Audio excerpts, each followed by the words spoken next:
Lifestyle inflation immunity. How to handle a raise. Picture this. You just got that promotion you've been grinding for. 10% raise. You're pumped. You immediately start thinking about upgrading your car lease, finally getting that nicer apartment, maybe splurging on a few subscriptions you've been eyeing. Fast forward 6 months, and somehow you're still living paycheck to paycheck. Except now, you're making more money. What the hell happened? Hello and welcome to my channel. I spend way too much time thinking about why smart people keep making the same dumb money mistakes. If you're someone who's ever gotten a raise and then wondered where all that extra money actually went, make sure to hit the subscribe button and give this video a thumbs up if this helps you out. Look, here's the thing that absolutely drives me crazy. According to recent data from WTW, the average American salary increase in 2026 is holding steady at about 3.5%. Sounds decent, right?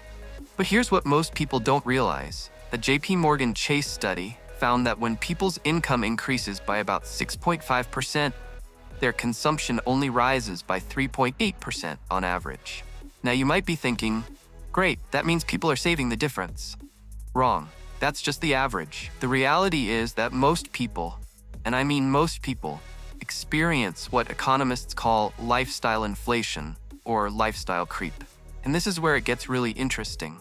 According to Empower's personal dashboard data, Americans saw their household wealth jump 4.4% in 2025. But a Bankrate report from 2026 shows that 58% of Americans say they have either less emergency savings or about the same as the previous year.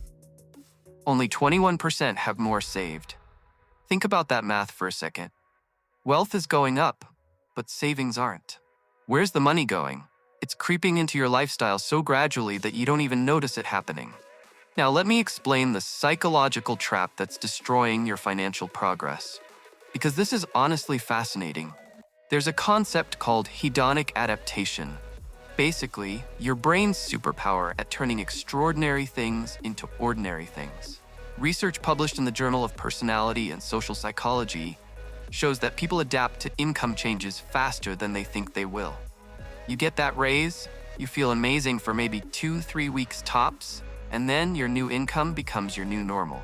Those luxuries you added, they're not luxuries anymore. They're just your life now. Here's the really brutal part. Research from Carnegie Mellon found that we don't just adapt to higher income, we actually start comparing ourselves to higher earning peers. So if you're making $60,000 and you get bumped to $66,000, you're no longer comparing yourself to the $60,000 lifestyle. You're now eyeing people making $70,000 or $75,000. Your aspiration level moves with your income. It's like you're on a treadmill that speeds up every time you start running faster. Let me show you how insidious this actually is with some real numbers, because when you see it spelled out, it's honestly shocking. Let's say you're making $70,000 a year, and you get that 3.5% raise. That's an extra $2,450 annually. About $204 extra per month after taxes. Let's say roughly $150. Now watch what happens. You're tired of your car acting up, so you upgrade your car payment by just $80 a month. Totally reasonable, right? You finally get that premium streaming bundle because you deserve it.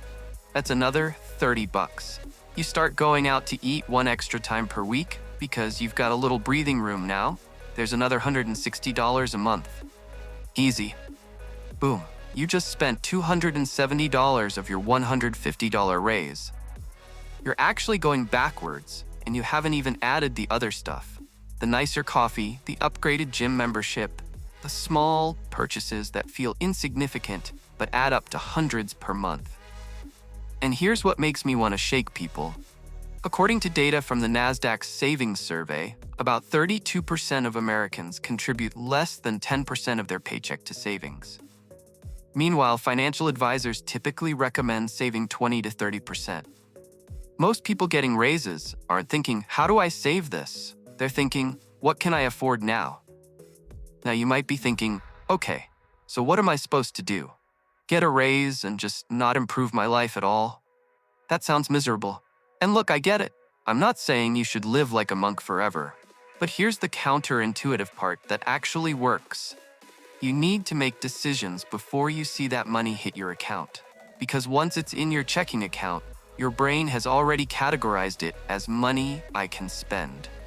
Here's the framework that creates what I call lifestyle inflation immunity. Step 1. The 50-30-20 split on new income. The moment you get confirmation of a raise, before you see that first bigger paycheck, you're going to split that raise into 3 buckets. 50% goes straight to savings or investments automatically. 30% goes to debt payoff or additional retirement contributions. And yes, you get to keep 20% for lifestyle improvement. Let's go back to our example.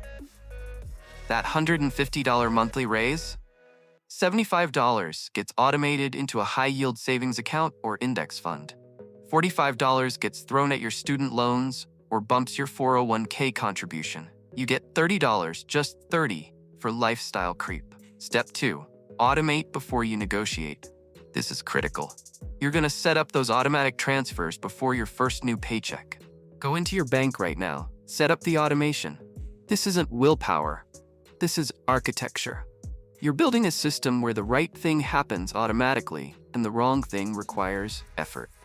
According to research on payment frequency and spending behavior, just seeing more money in your account triggers spending impulses. The study found that higher pay frequency correlated with higher spending, not because people needed more stuff, but because of psychological triggers. You need to hide that money from yourself before your brain starts finding ways to spend it. Step 3. The lifestyle upgrade audit. Here's where most people screw this up. They make vague commitments like, I'll be more mindful, or I'll try to save more. That's worthless. Instead, you're going to literally write down on paper or in a note, what specific lifestyle upgrade you're allowing yourself with that 20%. 1 thing, maybe 2. Is it the nicer apartment? Fine. Calculate the exact difference in rent. Is it going out to eat more? Cool. Decide how many additional meals per month and track it. The key is you're making an explicit trade-off, not just drifting into spending more on everything. Step 4. Annual raise reviews. Every single year when you get your annual raise, you're going to do this exercise again. And here's the powerful part. Every year, you can choose to allocate a slightly smaller percentage to lifestyle if you want to accelerate your financial goals, or you keep it at 20%. But you're never, ever going above that without a conscious, deliberate decision. Now look, I know what some of you are thinking. This sounds incredibly restrictive. What's the point of making more money if I can't enjoy it? And I hear you. But here's what you're missing. The research on hedonic adaptation shows that spending more money on lifestyle doesn't actually make you happier long-term. You adapt. That new car becomes just your car within months. That bigger apartment becomes just your apartment. But you know what doesn't create adaptation in the same way? Financial security. Having 6 months of expenses saved creates a baseline reduction in anxiety that doesn't fade. Being on track for retirement creates genuine peace of mind. Getting out of debt creates real freedom.